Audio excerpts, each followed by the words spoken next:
Hey there guys, alright, today we are back with some major kill. It has been quite some time since I watched this channel, but today we are back with why Roboute Guilliman is an absolute beast. Why he is daddy. AF. Warhammer 40k lore. Before we dive in, make sure you go and check out the links in the description box below. I'd love to join the Discord, follow me over Twitch, and please do go check out the two gaming channels here on YouTube. One is for edited content, and then the other is for the stream VODs. And yabba dabba doo. All that fucking said, I'm not gonna yap too much at the start of this video. Let's dive straight in. G'day, guys and gal. G'day, when you close mate. your eyes and imagine To all the any Australians watching, I am sorry. which Primarchs could eviscerate you with their pinky and then violate your remains, Excuse me? Guilliman probably isn't the first Primarch that comes to mind. Each Primarch was designed to be equal in the way that they were given the same amount of attention and power in their creation. Well, creating a Primarch is more of an art than a science, it seems, because some Primarchs, Sanguinius, are much better than others, Lorgar. From a combat perspective, Excuse me. Where's my boy Vulcan? Primarchs like the Lion and Angron come to mind as powerhouses, whereas Guilliman definitely just does not.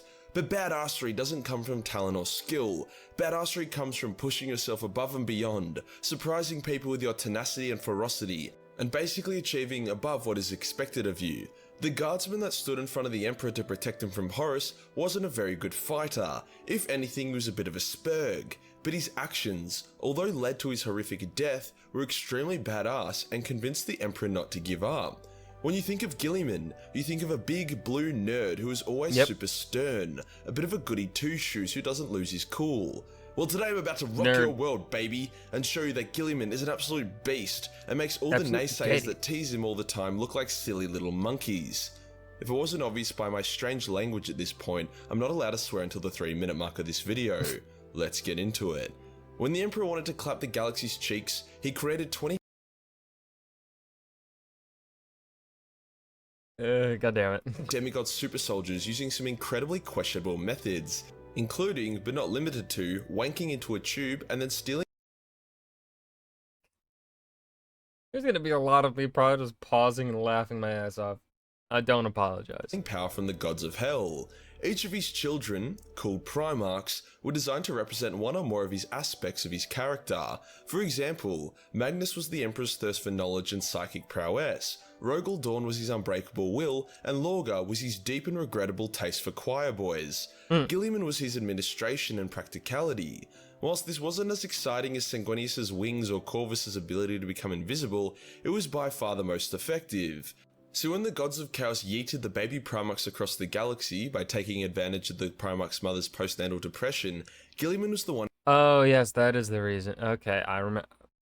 So this is getting uploaded after my video yesterday regarding, and I said something along the lines of, wait, how did the Primarchs get spread across? Because I kept blanking. I keep forgetting that. And it was like, oh yeah, upset X. The Emperor's succeeded X. the most. By the time he was found, he'd already created a star-spanning empire. Did you hear that, Angron? A whole empire.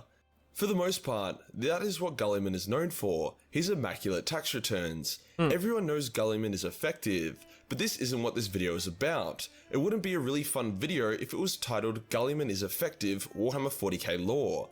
His badassery comes from the fact that despite being chosen as the administrator, he pushes himself to become a demigod of war, making even the most insane berserkers of Khorne no fear, and regularly challenging and even beating creatures significantly more powerful than he. I'm now going to go through and explain every moment of Guilliman's that show him as the monster I want you to see him as, not just the privileged white Aryan kid that we love to tease. A lot of Guilliman's reputation as an administrator was from the Great Crusade. There was not much need for him to go beast mode, even though he still did it on occasion, such as when he led the Ultramarines in massacring some powerful Xenos, with G-Man personally performing a gnarly fatality on their leader. It was not until the beginning of the Great Crusade that we begin to see the dark suppressed side of Guilliman's rage, more or less kicking off because of Lorgar, that creepy pedo fuck. The first moment of, oh, hey there Roboute, was when Lorgar was throwing a tanty and smashed his huge ass mace into Guilliman when Guilliman was blowing up Lorgar's favourite city because he was being too religious. Instead of losing his cool or even blocking the attack, Guilliman just gets up and asks Lorgar if he's done being a bitch. Yeah. Nice. Sometime later, Dad. when Lorgar had accepted Hell as his new dad, he launched a surprise attack against the Ultramarines.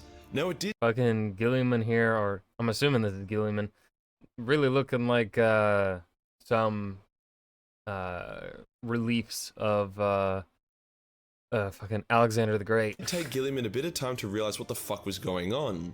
The At least like with the facial features that we're seeing here. thought that half the Primarchs were now evil was a strange thought indeed. As such, Guilliman was broadcasting a message that said, "Yo, we are friendly. Stop shooting us, you retards." But when he realized it wasn't an accident, he changed the message to, "Lorgar is a kitty fiddling fuck who needs to eat shit and die." As soon as he changed the message, Lorgar gave him a call and basically gave him the old villain monologue, where they act really cocky and tell the other person their entire plan for no specific reason other than to gloat. During the call, Guilliman drops his cold and calm demeanor and straight up tells Lorgar that he's going to get violently sodomized to death. Lorgar replies by being a bad sport and blowing up the command bridge where Guilliman is, knocking G-Man into space without his helmet.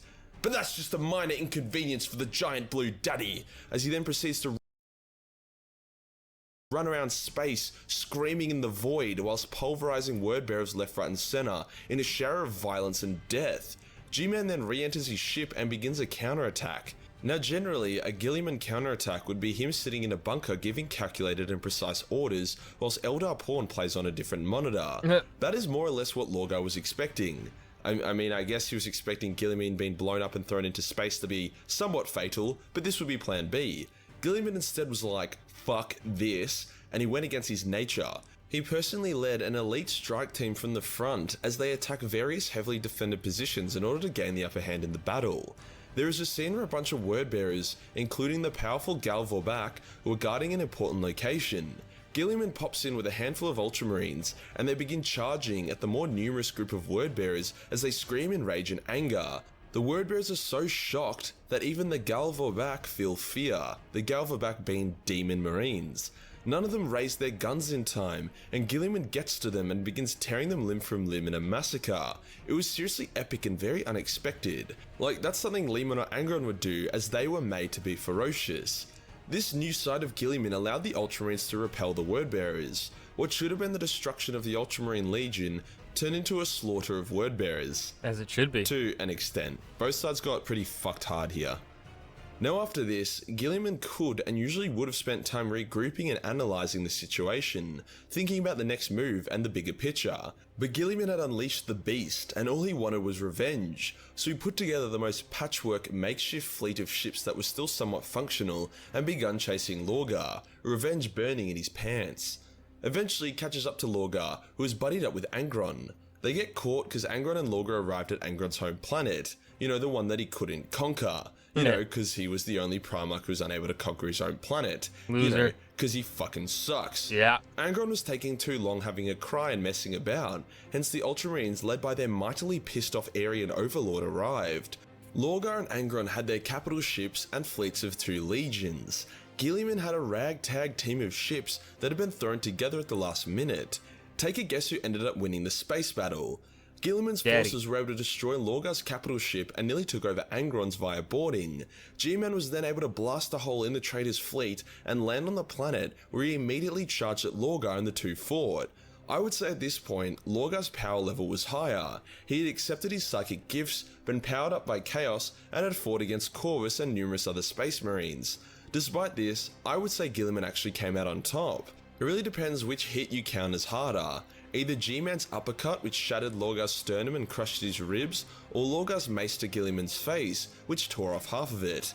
Even though the damage is comparable, Guilliman ate that mace hit like it was nothing. He was even then able to hold off Angron for a time, despite that injury, being exhausted, and Angron being Angron.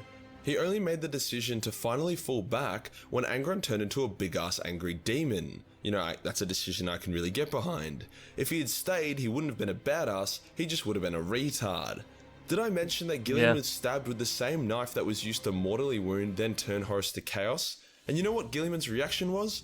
It was, "Oi, dickhead, don't do that," before then punching a hole through the man who stabbed him and walking off the injury.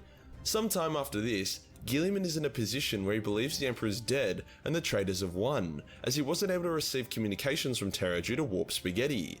Does he despair and go into hiding? Does he join Chaos to save himself? No. The Mad Lad sets up Imperium 2.0 and guides Sanguinius and the Line to him to prepare to wage a new war against Chaos.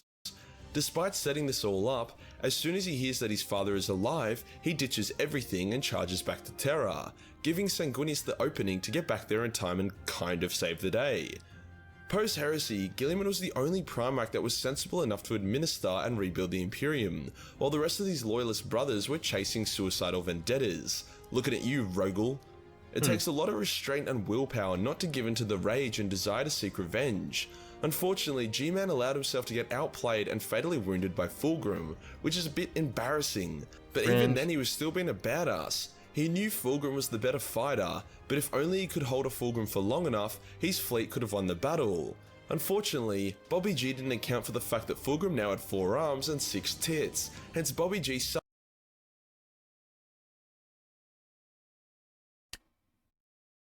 3 for each hand. a fatal knife wound to the neck and died. But he survived! Damn After right. 10,000 years of stasis, some Eldar death voodoo combined with some mad science brought the big boy back, and not a second too late. Big boy When back. Guilliman was revived, Chaos was invading his homeworld, and they were only meters away from him. You should really read the excerpt of when Guilliman was revived. It's extremely badass, and I won't do it justice here, but basically once he stood up, the entire room, dozens of warriors, most of whom were insane, stopped fighting. Everyone was completely shocked, until a Cornite berserker Leroy Jenkins himself at Guilliman was bisected for his efforts. Guilliman then takes a moment to look at his surroundings, before then charging into the crowd and more or less single-handedly kills the entire Chaos army. You gotta remember that Chaos during the Heresy is very different from Chaos in 40k. Guilliman woke up with the Eldar as his allies, Space Marine sons he doesn't know, and way more gnarly Chaos Marines. To him, he was stabbed in the neck and blacked out, only to wake up to an intense battle all around him, which he then absolutely rocked.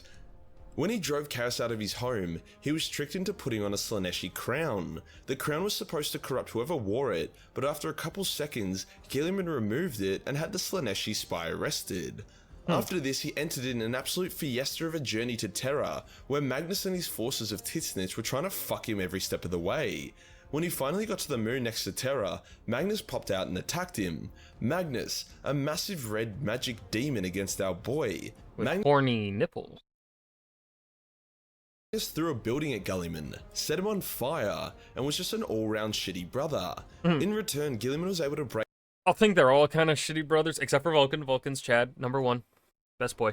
Magnus's jaw, and with the help of some Elder and Sisters of Silence, banish his brother back to the warp. Pew! Finally, Guilliman be home. He can have a breather. No he can't, because a fuck-huge demon army of Khorne has rocked up and Guilliman is back to battle. Guilliman is able to lead the Imperium to victory and defeat the armies of Khorne. Now he can rest, right? Well, maybe, but he doesn't! He completely purges Terra of Xenos, mutants, and Chaos cults before then reforming the Imperium and mustering the largest fleet the galaxy had ever seen for 10,000 years. With this fleet he purges half the galaxy, delivering reinforcements everywhere he can. The Imperium went from the brink of collapse to thriving despite how many threats it faced. Guilliman only left the crusade when his other evil brother, yes he's got a couple of those, Morty, invaded his home. Guilliman once again stood up to and fought off his brother, despite his brother being heavily empowered by Chaos. Throughout all of this, Rub Me Off Gorilla Man has been able to maintain a sense of humour. It's not a very good sense of humour, but it's the effort that counts. Yeah. Guilliman isn't the strongest, fastest, or most skilled Primarch. He's not even close, yet I would say he has the most conviction and will. All the other Primarchs more or less just follow their design. Guilliman is able to break from this and push himself to new heights without becoming a Mary Sue. He makes mistakes and miscalculations. He loses duels and gets his ass kicked, but he comes back stronger every time. Being a badass isn't about punching someone, it's about taking a punch then getting back up. I'm really hoping Guilliman is able to get his revenge against Lorgar. A scene I hope for would be where Guilliman tracks down Lorgar and beats the shit out of him, but he gets held back with psychic powers as Lorgar opens up an escape portal. Before Lorgar escapes, he mocks Guilliman. However, as he's mocking him, Corvus Corax emerges from the escape portal and impales Lorgar, holding him in place as Guilliman walks up and kills Lorgar permanently with his flaming sword. This means Corvus and Guilliman getting their revenge, and it allows Corvus to re-enter the setting. I think that would be cool. And that does us for today, guys. Why Guilliman? And that was why Roboute, I don't fucking know this stupid first name. Why Guilliman is an absolute beast. Warhammer 40k lore by a major kill. This was a good video, though definitely, I think probably a lot of my similar issues that I had, I think with the first major kill video that I watched. I don't think his style is necessarily mine. Very funny. It's just lots of information really, really quickly that I'm not really left to like sit and, at least the way it's things get described and explained with the speed in which they are being explained doesn't lend itself easily for me to be able to follow along too well. So, yeah. I hope you guys enjoyed, though. Remember to hit that like button and subscribe for more. And I will see you guys in the next video. Peace.